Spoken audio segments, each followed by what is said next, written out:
तो ये जो रुद्राक्ष की माला आपने यहाँ पर लगाई है, ये 12 ज्योतिर्लिंग बनाए, इसका उद्देश्य क्या है?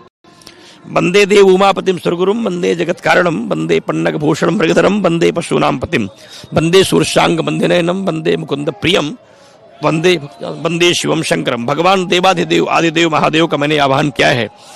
144 वर्षों बाद वसुंधरा पे पुनः देवलोक अवतरित हो रहा है, क्योंकि देव धनुष किन्नर नर श्रेणी सादर मज्जह शकल त्रिवेणी मज्जन कर फल पेखिए तत्काला काक होई पिकपकौ मराला दरस परस मज्जन अरुपाना हरे पाप का वेद पुराना।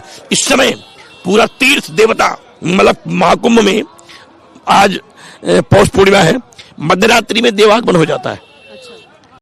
ज्योतिष का अंग बता दें आपको, पौष पूर्णिमा के मध्यरात्रि में देव आगमन प्रारंभ हो जाता है। मतलब आज रात को, आज रात्रि को, क्योंकि आज की जो रात्रि है वह कल के सूर्योदय के साथ जब मकर का सूर्य प्रवेश कर जाएगा तो उत्तरायण हो जाएंगे। तो देवता पहले ही भगवान सूर्य का अभिनंदन करने के लिए आ जाएंगे। तो मकर का सूर्य आने के बाद उत्तरायण हो जाएगा और गुरु की ग्रह अनुकूल होगी। महाराज तो कहन की 144 का अंक हमारे आ रहा है। 144 ही क्यों है, 146 हो जाता, 148 हो जाता। 44 इसलिए है महाराज कि मेरे यहाँ 12 सूर्य हैं, जिन सूर्य का हम दर्शन करते हैं ऐसे 12 सूर्य पूरे वर्ष में आते हैं। एक एक सूर्य जब 12 वर्षों तक संपूर्ण भूमंडल के 12 ज्योतिर्लिंगों की परिक्रमा करता है तब पूर्ण कुंभ बनता है। फिर देवता और मनुष्य की अवधि जो है, देवताओं का एक दिन, मनुष्यों का 1 वर्ष बराबर होता है।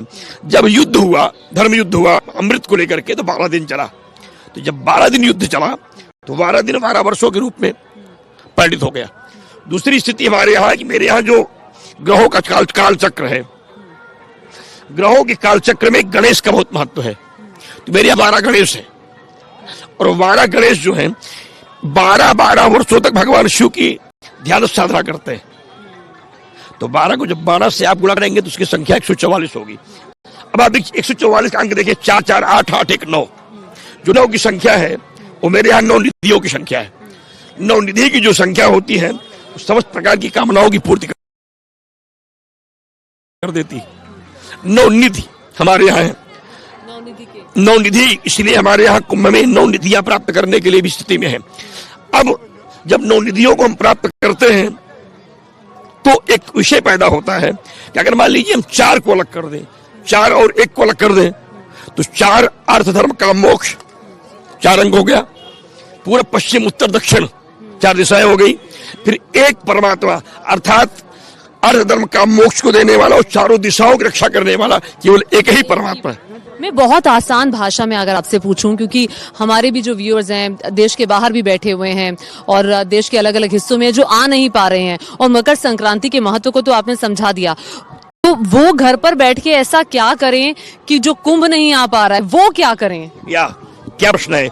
जिंदगी की राहों के लिए राह होनी चाहिए, जिंदगी की राहों के लिए राह होनी चाहिए। हर किसी की मुश्किलों की चाह होनी चाहिए। गंगा नहीं आ सकते, कैसे नहा सकते हैं, सबके मन में ये चाह होनी चाहिए। बहुत बार गंगे तो दर्शनात् मुक्ति, गंगा देव्ये नमः, गंगा देव्ये नमः 100 बार उच्चारण करें।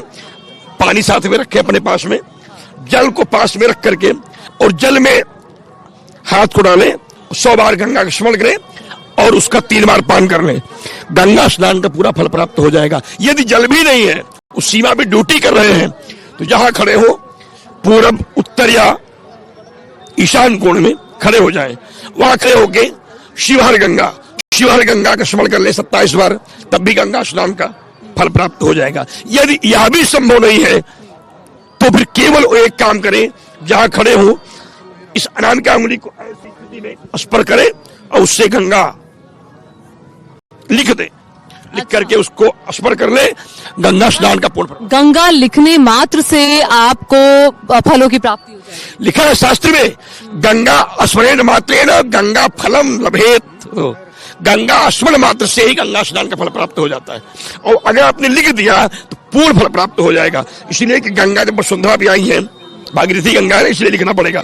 भागीरथी गंगा का जब नाम सुधरा लिख दिया जाता है, गंगा स्नान का फल प्राप्त हो जाता है। अरे वाह, आपने बहुत आसान भाषा में ये बताया और जाहिर तौर पर हमारे जो दर्शक ये देख रहे हैं उनको जरूर इससे फायदा पहुंचेगा, जो घर में बैठकर ये सोच रहे होंगे कि अरे हम तो इतने भाग्यशाली नहीं है कि जो हम कुंभ पहुंच जाए। लेकिन बड़ी बात यह कि महाकुंभ है, ये जो संयोग बना है 144 साल बाद बना है, जो यहाँ आ रहा है और जो यहाँ नहीं आ रहा है, उनसे कोई एक बात आप ऐसी कहना चाहेंगे जो आपके मन में हो, आपके जहन में हो? मुश्किलों से निपटने के लिए चाह होनी चाहिए, मुश्किलों से निपटने के लिए चाह होनी चाहिए, भारतीय संस्कृति पर विश्वास होना चाहिए। नहीं आ सकते प्रयागराज तो एक काम कर लीजिएगा, सच्ची श्रद्धा गंगा माँ के प्रति एक चाह होनी चाहिए। वहीं से आप 3 बार हाथों में जल लेकर के भगवान सूर्य को स्मरण करते हुए ओम शिवाय शांभवे रुद्राय नमः, ओम रुद्राय पुष्पते दिगंबराय नमः, ओम आदित्याय सूर्याय भगवते महाजाह्नव्ये नमः 3 बार कह दे महाराज, यहाँ परिक्रमा स्नान दोनों का फल प्राप्त हो जाए। महाराज जी जरा ये बताइए कि ये जो आपने रुद्राक्ष की माला से ये ज्योतिर्लिंग बनाए हैं, कितना वक्त इसमें लगा है? इसमें कहा जा रहा है कि 5 करोड़ से ज्यादा रुद्राक्ष, और ये आइडिया आपको कैसे आया? देखिए ये भगवान शिव की कृपा है, 7 करोड़ 51 लाख 7 करोड़ आप देख सकते हैं। और ये महाकाल ज्योतिर्लिंग आप जहां मुझे लेके आई हैं, ये केवल लाल रुद्राक्षों से बना है और एक ही रंग के रुद्राक्ष हैं, सब में भिन्न रुद्राक्ष, इसमें एक ही। और ये ज्योतिर्लिंग न्यूनतम रूप से 55 लाख रुद्राक्षों से बनी है। 11 फीट ऊंचाई है, 9 फीट इसकी चौड़ाई है और 7 फीट इसकी मोटाई है। 9 फीट जो अंक है वो दुर्गा का है, ऊपर का अंक जो है वो एकादश रुद्र का है और 7वां सातोपुरिया का है। ये ज्योतिर्लिंग, क्योंकि रुद्राक्ष ज्योतिर्लिंग का दर्शन करने के बाद सब प्रकार की कामनाओं की पूर्ति होना निश्चित है। यम यम चिंतते कामम तम तम प्राप्नोति निश्चितम, जो भी आप चाहते हो वह निश्चित रूप से प्राप्त हो जाएगा। लेकिन मेरे 7 संकल्प हैं। पहला संकल्प है भारत की रक्षा, आतंकवाद विनाश, काशी मथुरा मंदिर निर्माण, भारत हिंदू राष्ट्र, बेटियों की सुरक्षा, भ्रूण हत्या बंद, गंगा विरल प्रवाह, सेना का शौर्य और भारत की अर्थव्यवस्था। ये सब कौन कर सकता है? भगवान भूतनाथ, मनुष्य नहीं कर सकता। इसीलिए मैंने बाबा को बुलाया है, क्योंकि शिव ही जो है अवधरदानी है, वही दे सकते हैं, आदमी से मांगने से मिलता नहीं। भगवान भी तो किसी मनुष्य के जरिए कराएंगे, तो ऐसा वो आप ऐसी ये चीजें कराने में वो कौन सा व्यक्तित्व आप ऐसा देखते हैं कि जो ये करवा पाया? आपका संकल्प? देखिए मेरे मन में ये हुआ, जिससे पहले मैंने देखा कि ये सारी चीजें, मुझे लगा कि ये सुंदर समय है, इस उपासना से बल मिलेगा और वे देश के माननीय प्रधानमंत्री जी ऐसा कर सकते हैं कि आतंकवाद का विनाश हो जाएगा, भारत हिंदू राष्ट्र हो जाएगा, अर्थव्यवस्था मजबूत हो जाएगी, बेटियों की सुरक्षा हो जाएगी, गंगा विलय प्रवाह हो जाएगा, बांग्लादेशी हिंदुओं की रक्षा हो जाएगी और भारत का शौर्य बढ़ जाएगा। इन संकल्पनाओं, क्योंकि यही सही समय था जब मैं इस अनुष्ठान को करता। फिलहाल मैं विगत 37 वर्षों से लगातार अनुष्ठान कर रहा हूँ संकल्पों को लेकर के, लेकिन ये 144 वर्षों बाद हमें लगा कि अब बहुत पूर्णकालिक समय है, इसमें ज्योतिर्लिंगों का आवाहन किया जाए। और जब इनका आवाहन होगा तो निश्चित रूप से यादृशी भावना जैसे सिद्धिर्भवत् तादृशी, जैसी भावना होगी उससे फल प्राप्त हो जाएगा इस आस्था के साथ। आज कुंभ में 1 करोड़ 60 लाख लोगों ने आस्था की डुबकी लगाई है, तो कल तो मकर संक्रांति है, यहाँ पर भी आपके यहाँ यज्ञ की शुरुआत हो जाएगी। आप क्या सोच रहे हैं, कितने लोग और रहेंगे कल जो आस्था की डुबकी लगाएंगे? देखिए संख्या गिन पाना कठिन होगा, सारे आकलन फेल हो जाएंगे। 40 करोड़ नहीं, कितने करोड़ होंगे ये लोग गिन नहीं पाएंगे, क्योंकि माँ गंगा ने लोगों को बुलाया है और सब अपनी माँ से मिलने अब चले आएंगे। देश से आएंगे, विदेश से आएंगे, हर राष्ट्र से आएंगे, ये कहा के आएंगे, माँ गंगा से मिलेंगे। मैं चाह रही हूँ देखिए आपकी संगत भी यहाँ पर मौजूद है, कुछ ऐसा सुना दिया जाए कि माहौल बन जाए, और वो भी आपके मुख से हो जाएगा तो फिर गजब माहौल बनेगा। हर हर महादेव शंभो काशी विश्वनाथ गंगे, हर हर महादेव शंभो काशी विश्व, हे हर हर महादेव शंभो काशी विश्वनाथ गंगे, हर हर हे विपत्ति हरो महादेव शंभो काशी विश्वनाथ गंगे, विपत्ति हरो महादेव, हे कृपा करो महादेव शंभो काशी विश्वनाथ गंगे, कृपा करो महादेव हे झोली भरो महादेव शंभो काशी विश्वनाथ गंगे, झोली भरो महादेव गंगे, हर हर महादेव शंभो काशी विश्वनाथ गंगे, हर हर महादेव शंभो काशी विश्वनाथ शंभो। त्रिवेणी मेरी लाश को बचा लीजिए, त्रिवेणी मेरी लाश को बचा लीजिए, माँ गंगा मेरी आस को पूरी कर दीजिए, मैं हूँ दुखारी जननी, मेरा विनय सुन लीजिए, कृपा करके आकर के हमारी लाश को बचा लीजिए। लेकिन एक सवाल है मौनी महाराज जी, एक सवाल ये है कि गंगा को साफ करने का बहुत प्रयास हुआ है, तो गंगा कब साफ होगी? पहले हमें अपने आप के मन को साफ करना होगा।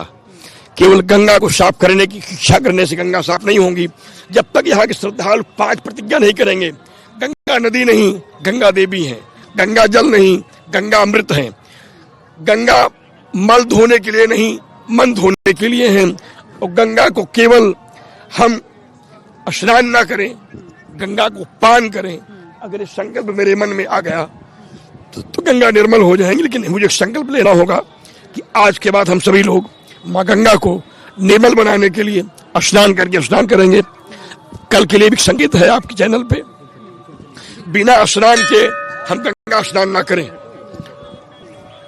बिना स्नान के गंगा स्नान न करें, बिना पूजन किए हुए वस्तुओं को गंगा में न फेंकें, गंगा में किसी प्रकार क्रिया न करें, और गंगा में स्नान करने के बाद अगर कपड़ों को ना धुलें तो हमें पूरा लाभ ही प्राप्त तो अभी भी कहा गया है, संगम के लिए भी कहा गया है कि आप कपड़ों को वहां मत धोइए और आप पहले स्नान करिए, उसके बाद आप संगम में जाएं, ताकि वो पानी पवित्र रहे, ताकि उससे किसी को कोई दिक्कत ना हो, कोई बीमारी ना हो।